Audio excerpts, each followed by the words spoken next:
Mark here from Smart ASMR. Today I'm going to be doing an NFL Week 9 recap video along with making my NFL Week 10 picks. So let's get started and I hope you enjoy the video. So the first game of Week 9 was the Thursday night game between the Green Bay Packers and the San Francisco 49ers. The Packers ended up winning 34-17, and the Packers moved on to be 6-2, while the 49ers fell to 4-5. Some stats from the game: Aaron Rodgers was 25 of 31 for 305 yards and 4 touchdowns, and he threw 0 interceptions. Devontae Adams had 10 catches for the Packers for 173 yards, and he had 1 touchdown.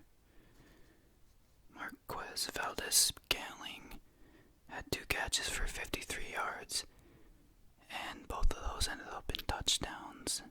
For the Niners, Nick Mullins went 22 of 35 for 291 yards, with 1 touchdown and 1 pick. Jerick McKinnon had 12 carries for 52 yards and a touchdown, and Richie James balled out and had 9 catches for 184 yards and a touchdown.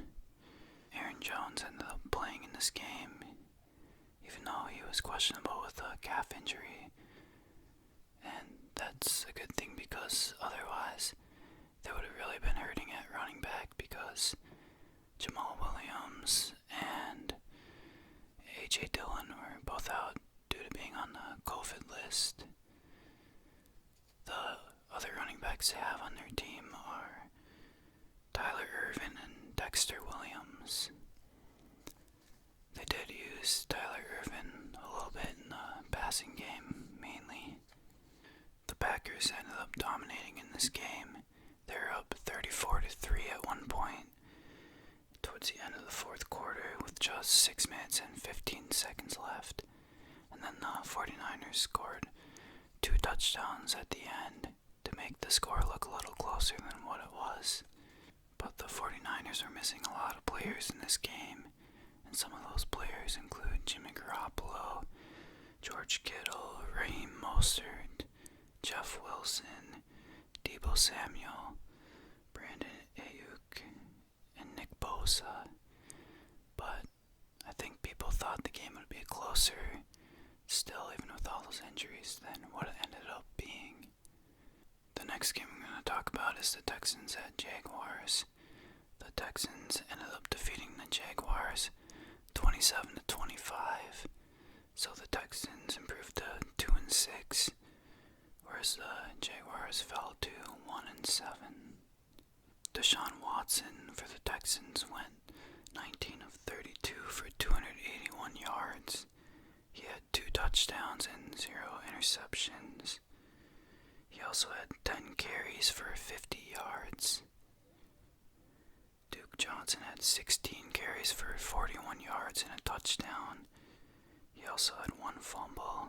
David Johnson ended up suffering a concussion in the first quarter, so he wasn't able to finish the game or get anything going before that happened. Will Fuller had 5 catches for 100 yards and a touchdown, and he was the player that was talked about being traded to the Packers, but they couldn't come up with a deal, so I'm sure Deshaun Watson's really happy that they were able to keep him in Houston. Brandon Cooks had 3 catches for 83 yards and a touchdown for the Texans. He had a 57-yard touchdown catch, and Will Fuller, who I was just talking about, had a 77-yard touchdown catch in that game. So there were a lot of explosive plays in this game. Jake Luton for the Jaguars ended up going 26 for 38 for 304 yards, 1 touchdown and 1 pick, which he played a pretty good game overall for it being his first game. He He also had a rushing touchdown of 13 yards. He's a rookie from Oregon State, and he was a 6th-round draft pick this year. He was playing for Gardner Minshew, who ended up not playing due to an injured thumb. James Robinson, the Jaguars running back, ended up toting the ball 25 times for 99 yards, and he had a touchdown. He was 1 yard away from 100. DJ Chark was the leading receiver for Luton. He had 7 catches for 146 yards, and he also had 1 touchdown. This game started out really hot. In the first minute of the game, the Jags scored a 73-yard touchdown pass to DJ Chark. And then right after that, the Texans answered 35 seconds later with their own score with a 57-yard touchdown to Cooks. The Jaguars were down to the Texans 27-19 towards the end of the game, and with a minute and 30 seconds left, Jake Luton scored on a 13-yard touchdown run. He ended up having a beautiful spin move, and they needed the 2-point conversion in order to tie the game, and unfortunately they weren't able to convert that, so the Texans ended up pulling off the victory. But it was a really entertaining game to watch. Now I'll be talking about the Giants at the Washington football team. The Giants ended up defeating the football team 23-20. So the Giants improved to 2-7, whereas the football team ended up falling to 2-6. Anyone has a shot in that division this year, because the Eagles are currently leading it with 3 wins. So, for the Giants stat lines, Daniel Jones ended up going 23 of 34 for 212 yards and 1 touchdown and 0 interceptions. Wayne Gallman carried the ball 14 times for 68 yards and 1 touchdown. And Alfred Morris carried the ball 9 times for 67 yards. He was a former player for Washington, so he had a pretty good game for them. Austin Mack had 4 catches for 72 yards. He was an undrafted free agent from Ohio State this year. And Evan Ingram had 5 catches for 48 yards and a touchdown. The Giants had 3 interceptions in the game, one by Logan Ryan, one by Jabril Peppers, and the last one by Blake Martinez. Now going on to the stats for the Washington football team. Kyle Allen went 5 of 7 for 62 yards before he ended up leaving the game with a dislocated ankle, and he also had a small fracture as well. So Alex Smith had to come in for him in that game, and he suffered his gruesome leg injury last year, so a lot of people are rooting for him now because he's one of those players that had a very small chance of ever seeing the field again, and he was able to overcome the odds. So it's a miracle that he's even playing football still, especially at his age. He's 36 years old right now. He ended up having a lot of passing yards in this game. He passed for 325 yards, and he went 24 of 32. He had 1 touchdown and 3 interceptions. Antonio Gibson had 6 carries for 20 yards and a touchdown, and he also had a fumble in the game. Terry McLaurin had 7 catches for 115 yards and a touchdown, and that touchdown was 68 yards long. Cam Sims had 3 catches for 110 yards. In this game, the Giants ended up forcing 5 turnovers, which really helped them get their victory. last turnover I haven't talked about was the Isaiah Wright fumble on the punt return, which the Giants were able to recover. The Giants were up 20-3 at halftime and only scored 3 points in the second half, whereas Washington scored 17. But Alex Smith threw 2 of his picks in the fourth quarter to prevent any sort of comeback. The last pick was at 2 minutes and 30 seconds left in the game. These division games mean everything for this division because the winner could even have 6 wins by the end of the season and make the playoffs. Next up is the Ravens at the Colts. The Ravens ended up defeating the Colts 24-10.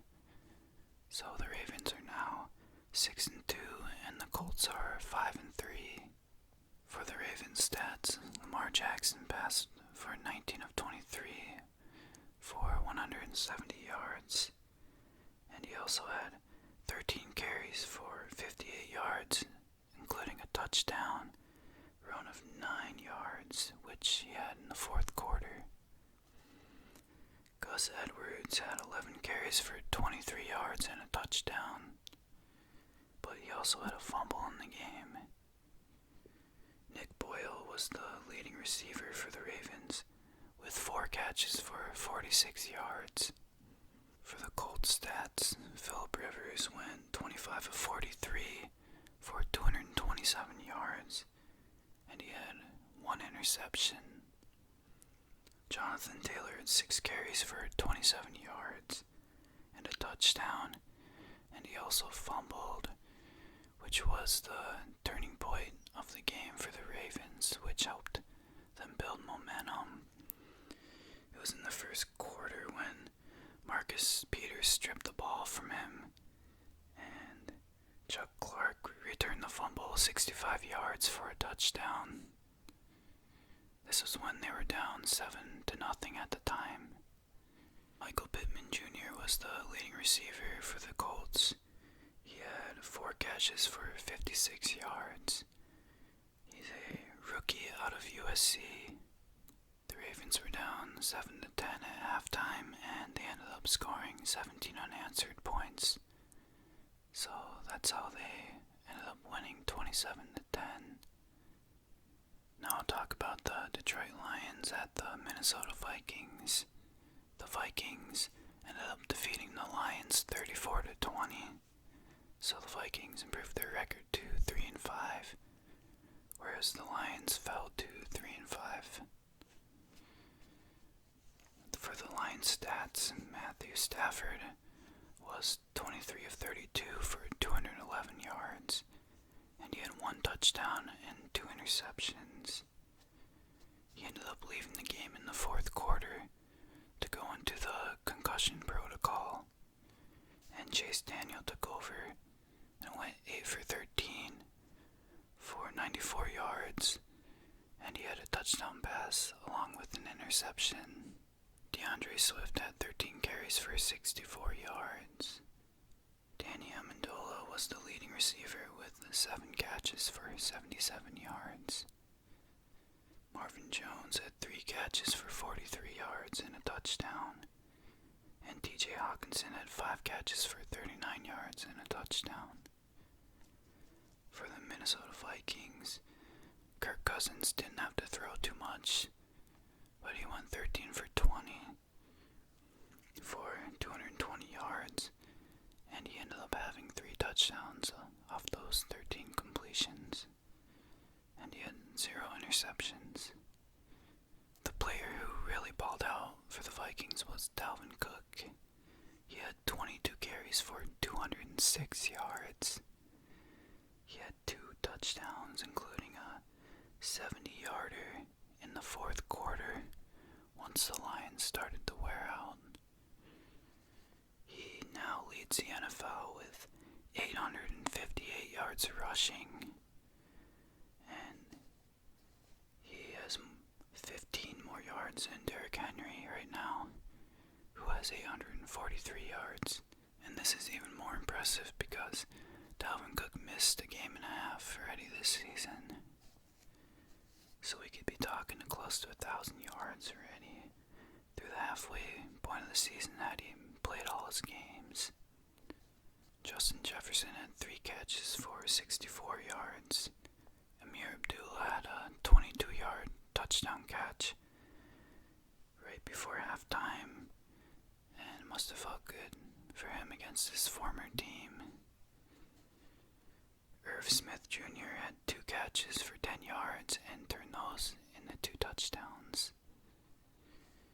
Eric Wilson, Harrison Smith, and Eric Kendricks all had interceptions in the game. And one more cool stat about this game was the Lions ended up blocking 2 punts against the Vikings, both in the second half. Next up, we'll be talking about the Chicago Bears at the Tennessee Titans. The Titans ended up defeating the Bears 24-17.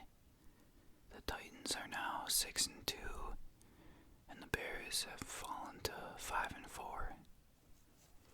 For the Bears stats, Nick Foles went 36 of 52 for 335 yards and had 2 touchdown passes. David Montgomery had 14 carries for 30 yards, and he ended up leaving the game towards the end to go in the concussion protocol. Allen Robinson had 7 catches for 81 yards. Jimmy Graham had 6 catches for 55 yards and a touchdown. And Ryan Nall had 4 catches for 35 yards and a touchdown. He ended up replacing David Montgomery. For the Titans, Ryan Tannehill went 10 for 21 for 158 yards and had 2 touchdown passes. Derrick Henry was held at bay for most of the day. He had 21 carries for 68 yards. A.J. Brown had 4 catches for 101 yards and a touchdown. He got a beautiful deep pass by Tannehill, which was perfectly placed, which made the game 10-0 at the time. Jonnu Smith had 2 catches for 32 yards and a touchdown. And Desmond King had a 63-yard fumble return in the third quarter off of David Montgomery's fumble. And Desmond King was just acquired off a trade with the Chargers during that week. The final score made this game look a lot closer than what it was. The Bears were down 24-3 and ended up scoring 2 touchdowns in the fourth quarter.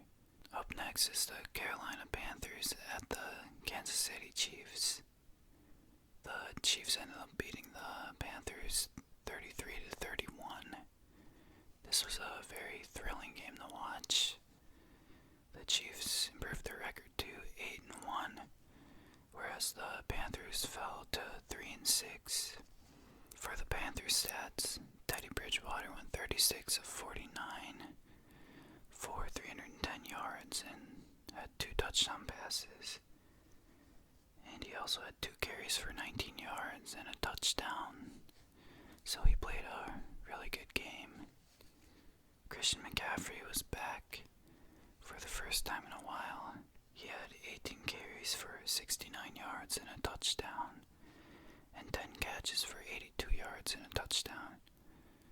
So he was really effective in the game. After the game, it was said that he ended up suffering a shoulder injury, so his status is questionable for the Week 10 game they're playing. Curtis Samuel had 9 catches for 105 yards and a touchdown. For the Chiefs, Patrick Mahomes went 30 of 45 for 372 yards, and he had 4 touchdown passes. He's just been playing at an MVP level this year. He's always a lot of fun to watch. Clyde Edwards-Helaire had 5 carries for 14 yards, and he had 3 catches for 20 yards and a touchdown. So the Chiefs didn't really run the ball too much today.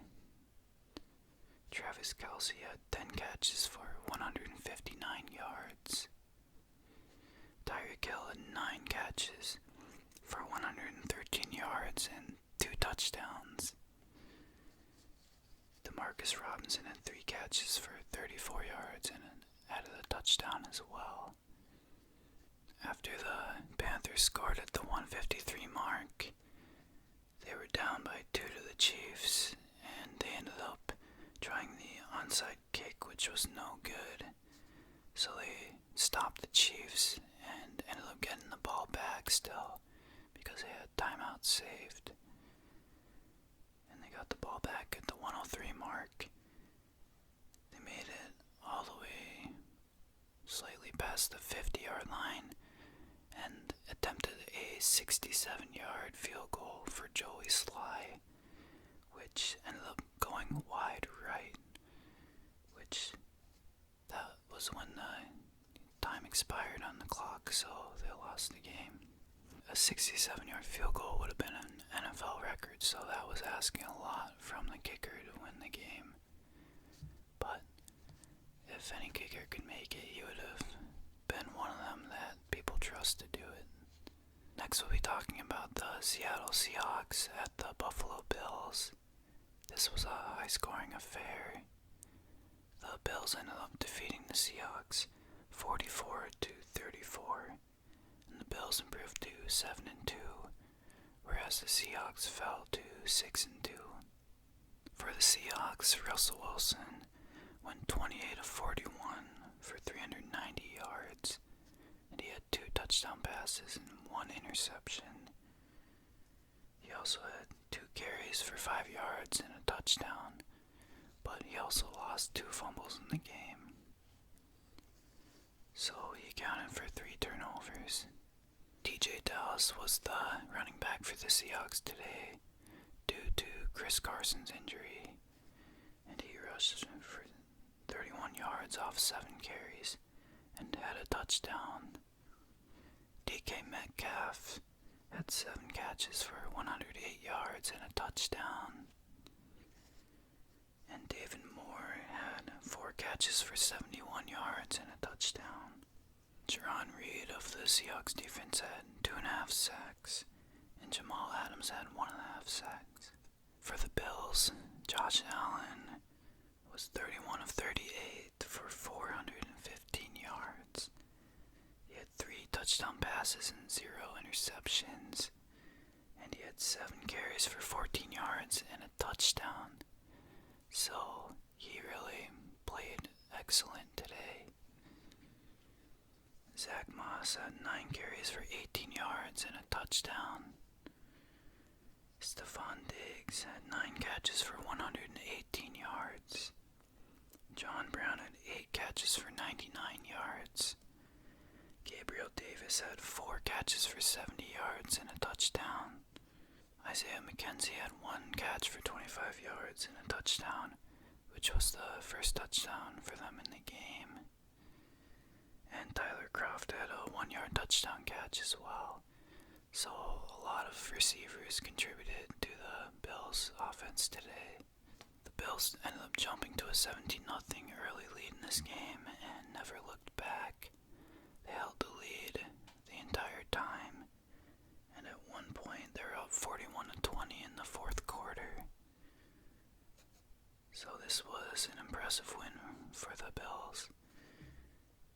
And the Bills' defensive players who had interceptions were Jordan Poyer and Trey White. Now we'll be talking about the Denver Broncos at the Atlanta Falcons. The Falcons ended up defeating the Broncos 34-27. The Falcons are now 3-6, whereas the Broncos fell to 3-5. For the Broncos, Drew Lock was 25 of 48 for 313 yards. He had 2 touchdown passes and 1 interception. He also had 7 carries for 47 yards and a touchdown as well. Phillip Lindsay had 8 carries for 23 yards. Jerry Jeudy had 7 catches for 125 yards and a touchdown.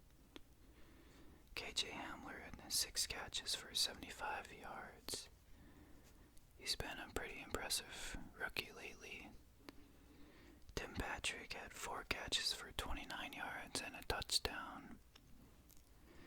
For the Falcons, Matt Ryan was 25 of 35 for 284 yards and had 3 touchdown passes and 1 interception. Todd Gurley had 19 carries for 53 yards and a touchdown. He's actually the 5th leading rusher in the league right now with 584 rushing yards. Olamide Zaccheaus had 4 catches for 103 yards and a touchdown, and that touchdown was a 51-yarder. Julio Jones had 5 catches for 54 yards and a touchdown, and Brandon Powell had a 9-yard touchdown catch in the game. The Falcons were up 20-3 at the half, and with 3:58 left in the game, they're up 34-13. So the Broncos ended up scoring 2 touchdowns within the last 3:58, but couldn't end up tying the game. They had 44 seconds left to drive the length of the field, but they failed to get the ball downfield, so the Falcons ended up preventing any sort of crazy comeback, which they had already in 2 games versus the Cowboys and Bears. But it seems like they're well coached to finish their games now and not break down completely anymore. So congrats to the Falcons in this game. Up next is the Las Vegas Raiders at the Los Angeles Chargers. The Las Vegas Raiders ended up beating the Chargers 31-26. So the Raiders are now 5-3, whereas the Chargers are now 2-6. For the Raiders, Derek Carr went 13 of 23 for 165 yards. He had 2 touchdown passes and 0 picks, but he lost a fumble in the game.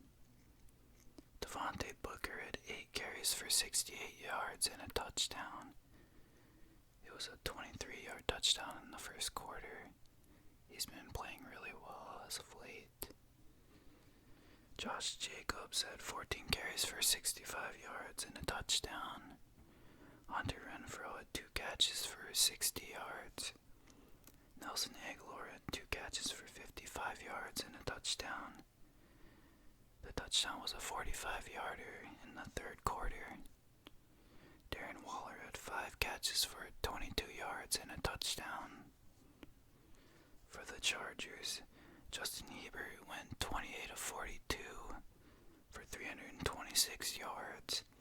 He had 2 touchdown passes and 0 picks. He's been playing at Offensive Rookie of the Year level right now.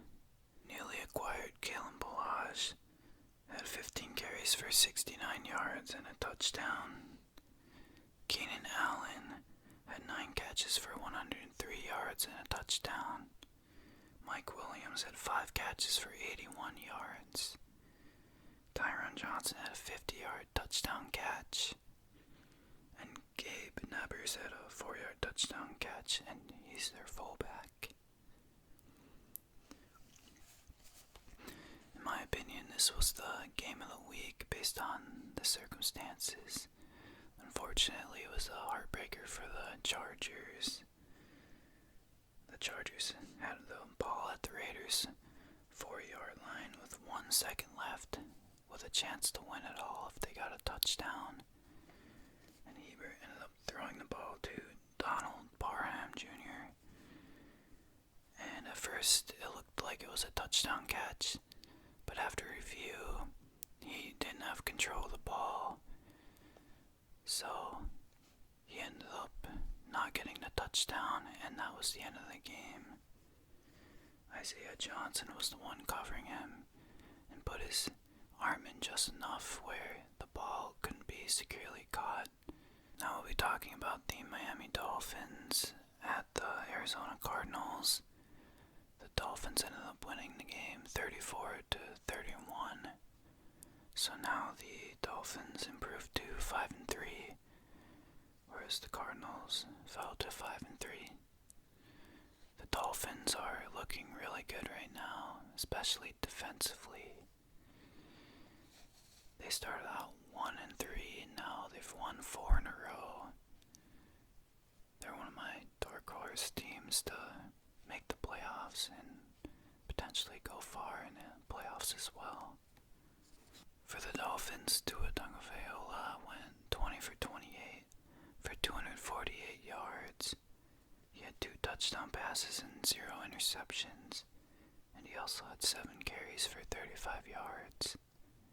So he's starting to feel comfortable in that offense already in just his second start. Salvon Ahmed had 7 carries for 38 yards. Jordan Howard had 10 carries for 19 yards and a touchdown. Devontae Parker had 6 catches for 64 yards. Preston Williams had 4 catches for 60 yards and a touchdown. And Mac Hollins had an 11-yard touchdown catch. For the Cardinals, Kyler Murray was 21 of 26 for 283 yards and had 3 touchdown passes and 0 picks. He also had 11 carries for 106 yards and a touchdown. And he had a fumble lost in the game, but overall he really played lights out. Chase Edmonds had 25 carries for 70 yards. Kenyon Drake was out with an ankle injury in this game. Christian Kirk had 5 catches for 123 yards and a touchdown. He's really been a great deep threat lately for the Cardinals. Larry Fitzgerald had 4 catches for 54 yards. Darrell Daniels had a 21-yard touchdown catch. And tight end Max Williams had a 4-yard touchdown catch, which was his first catch of the season coming off of injury.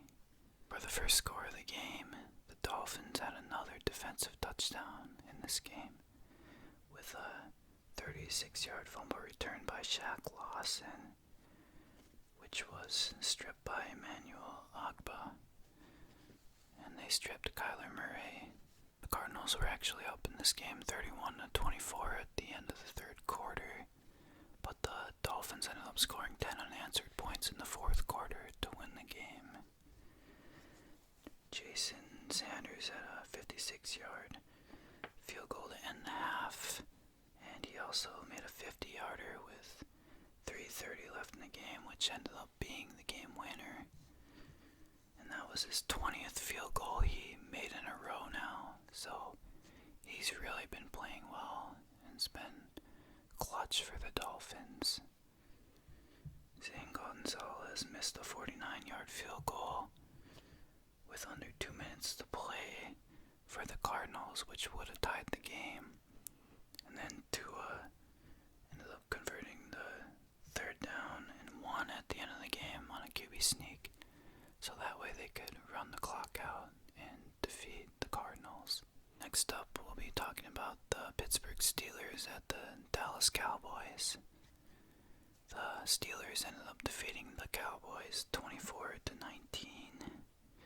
The Steelers are now 8-0, and this is the first time in franchise history that they're 8-0, whereas the Cowboys fell to 2-7. This was a game that very few people thought would be close, but it was actually a really entertaining game. The Steelers, in my opinion, are the NFL's most balanced team. It's rare to find a team this year that has both a good defense and offense. Usually one or the other side has a lot of weaknesses in it. For the Steelers, Ben Roethlisberger went 29 of 42 for 306 yards. He had 3 touchdowns and 0 interceptions. James Conner had 9 carries for 22 yards. So the ground game didn't really get going for the Steelers in this game. Juju Smith-Schuster had 6 catches for 93 yards and a touchdown. Deontay Johnson had 6 catches for 77 yards. Chase Claypool had 8 catches for 69 yards. Eric Ebron had 3 catches for 22 yards and a touchdown. James Washington had a 17-yard touchdown catch.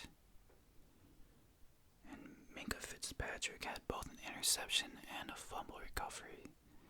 The interception ended up being really big, especially for the Steelers, because the Cowboys were near the end zone, and that ended up preventing the Cowboys from even scoring any points at all, when it looked like they would have at least got a field goal out of it.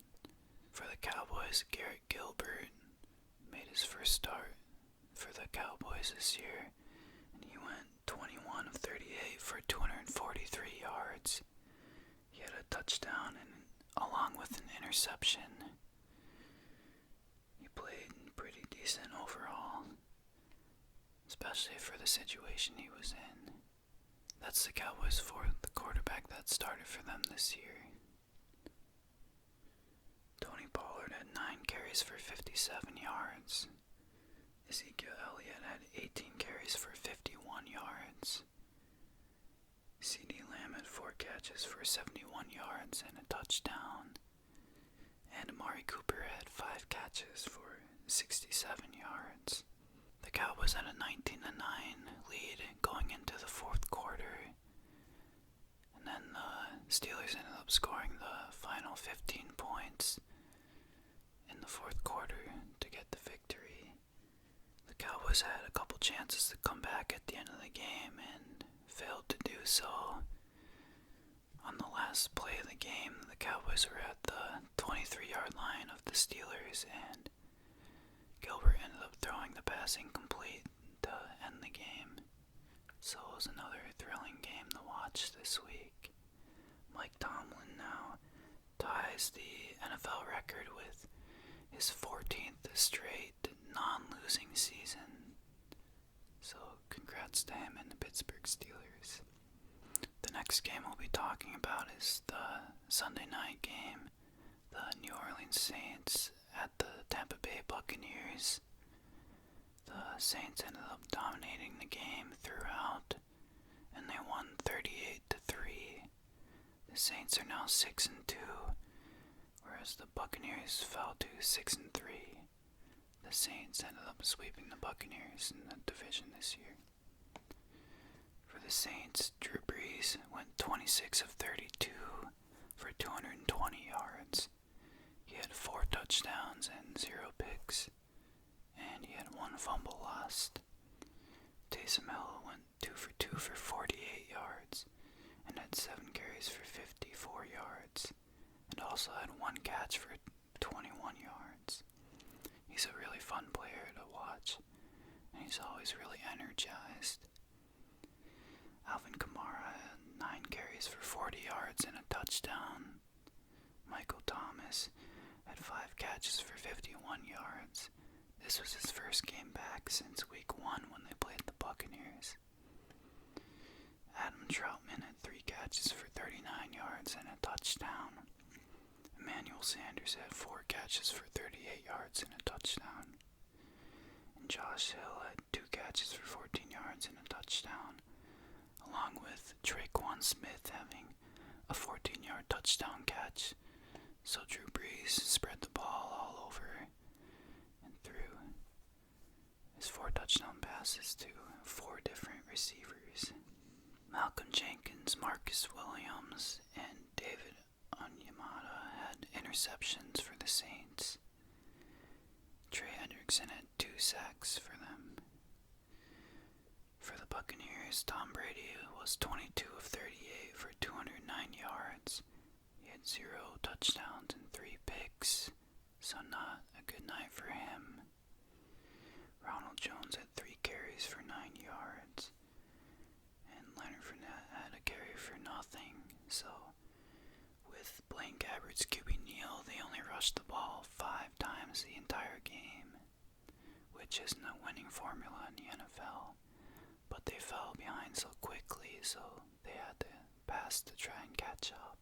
Mike Evans had 4 catches for 64 yards, and Antonio Brown had 3 catches for 31 yards. Since many people probably want to know how he did, it's his first game back since week 2 of 2019, when he played with the Patriots for that game. This game was dominated by the Saints, like I said.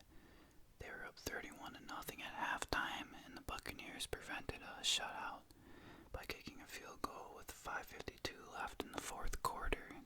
The last game I'm going to be talking about for Week 9 is the Monday night game. The New England Patriots at the New York Jets. The Patriots ended up defeating the Jets 30-27 in a really entertaining game. The Patriots are now 3-5, where the Jets have fallen to 0-9. Cam Newton went 27 for 35 for 274 yards, had 0 touchdowns and 0 picks, and had 10 carries for 16 yards and 2 touchdowns on the ground. Damian Harris had 14 carries for 71 yards. Rex Burkhead had 12 carries for 56 yards and a touchdown for the Patriots. Jacoby Myers had 12 catches for 169 yards. Demir Bird had 5 catches for 65 yards. Now for the Jets, Joe Flacco went 18 for 25 for 262 yards and had 3 touchdowns and 1 interception. So he played really well for most of the game. He had a few silly plays in the end of the fourth quarter, which made a difference, but he played really admirably overall. Frank Gore had 12 carries for 46 yards, and he's still going at 37 years old. Brashad Perriman had 5 catches for 101 yards and 2 touchdowns. Denzel Mims had 4 catches for 62 yards. Jamison Crowder had 2 catches for 26 yards and a touchdown. This is the first time the Jets had all 3 of their starting receivers on the depth chart in the game this year. The Jets were up 20-10 at halftime after a big pass interference call and a catch by Jamison Crowder to end the half for a touchdown. And they were up 27-17 in the fourth quarter. Unfortunately for the Jets, they couldn't hold the lead and allowed the Patriots to score 13 unanswered points. And former Jets kicker Nick Folk ended up kicking the game-winning field goal from 51 yards out to give the win for the Patriots and to knock the Jets to 0-9. For the last part of this video, I'm going to be doing my Week 10 NFL picks, starting with the 5-3 Colts at the 6-2 Titans. I'm going to go with the Titans on this game. I think if the Titans hold a lead in the fourth quarter, they can start to wear out the Colts defense with Derrick Henry. But I do like the Colts defense. It's just, if they end up taking a good lead, I trust the Titans to finish the game. The 2-6 Texans at the 5-3 Browns. I'm gonna go with the Browns. The Browns are coming off their bye week, and I think their offense is too talented not to take advantage of a porous Texans defense.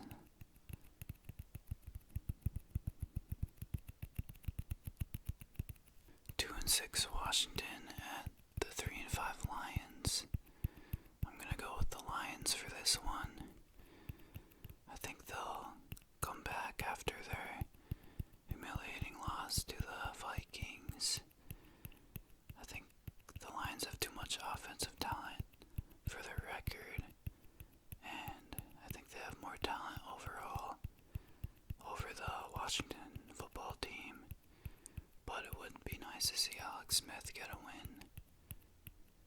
the 6-3 Buccaneers at the 3-6 Panthers.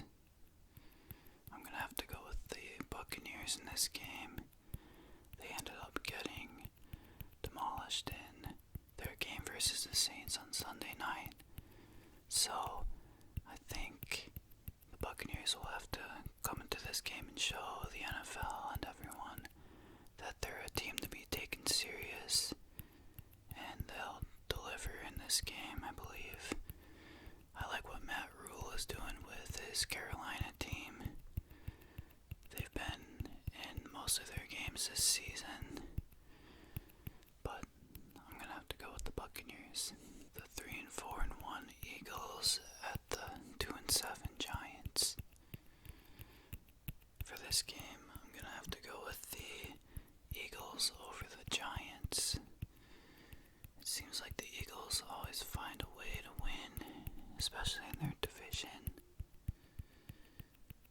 The Eagles have a 8-game win streak against the Giants, and earlier when they played the Giants, it looked like they were gonna lose, but they came back somehow and ended up winning the game by 1. So I don't trust the Giants enough to take this game, although I do like their defense. The 1-7 Jaguars at the 6-2 Packers. I'm gonna go with the Packers in this game. I believe the Packers are too talented offensively to lose a game to the Jaguars. The Jaguars are in rebuild mode. The Packers, they have Devontae Adams and Aaron Jones and Aaron Rodgers, just to name a few of their offensive talent, and they should win an easy one in my opinion. The 7-2 Bills at the 5-3 Cardinals.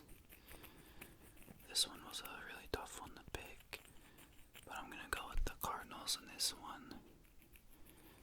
They need this game more than the Bills do, so I think they'll play well enough to get a win. They have a lot of offensive talent, and their defense plays pretty well. The 2-6 Chargers at the 5-3 Dolphins. I'm gonna go with the Dolphins in this one. Their defense has been finding ways to score, and their offense has been doing well enough to get through their games as well. And Tua is only going to get better as the season goes on. And they're my dark horse team to make it far in the playoffs this year. I think they're exceeding expectations from what everyone thought they would be this season. I do like the Chargers and what Justin Herbert's doing for the team, but they've lost quite a bit of heartbreakers this season, and I trust the Dolphins more to get it done. The 3-5 Broncos at the 5-3 Raiders. This is another divisional game. I think it'll be a close one, but I'm gonna go with the Raiders in this one. They're a hard team to figure out, but I'm gonna put my faith in them this week to pull the W. The 6-2 Seahawks at the 5-3 Rams. This is another good divisional game. I'm gonna go with the Seahawks in this one. They're very hard to predict too. They make every game they play close, but I trust the Seahawks offense more than I do the Rams. It just depends on how well the Seahawks defense plays, I think, on whether or not they get the win. They'll have to play better than they did last week, for sure. The 2-5-1 Bengals at the 8-0 Steelers. I'm gonna go with the Steelers for this one. The Steelers have won 10 straight over the Bengals. I was tempted to pick the Bengals at first, but I don't think the Steelers will allow them to win. They're the most balanced team in the NFL, in my opinion.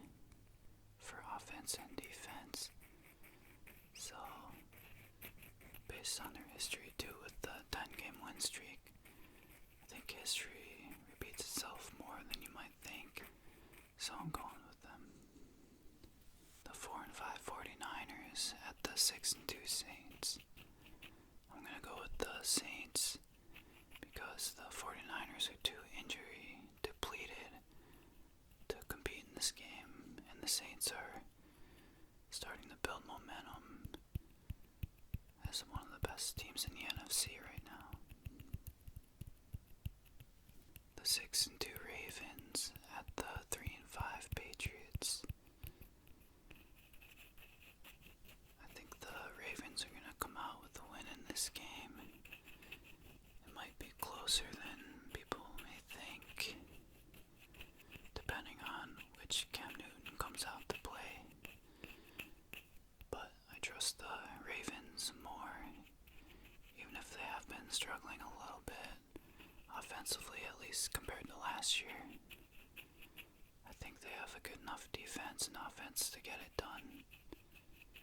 And the final game is the Monday night game between the 3-5 Vikings and the 5-4 Bears. I'm gonna have to pick the Bears in this one because the Vikings historically don't play well at Soldier Field, and the Bears defense, I believe, is good enough to stop the Vikings' rush attack and limit them on offense overall. It just depends on how much the Bears can get their offense going. They haven't been looking good on offense at all, and their defense has been keeping them in games. But they can only do that for so long before they start to get tired. But I have enough faith in the Bears to snap their 3-game losing streak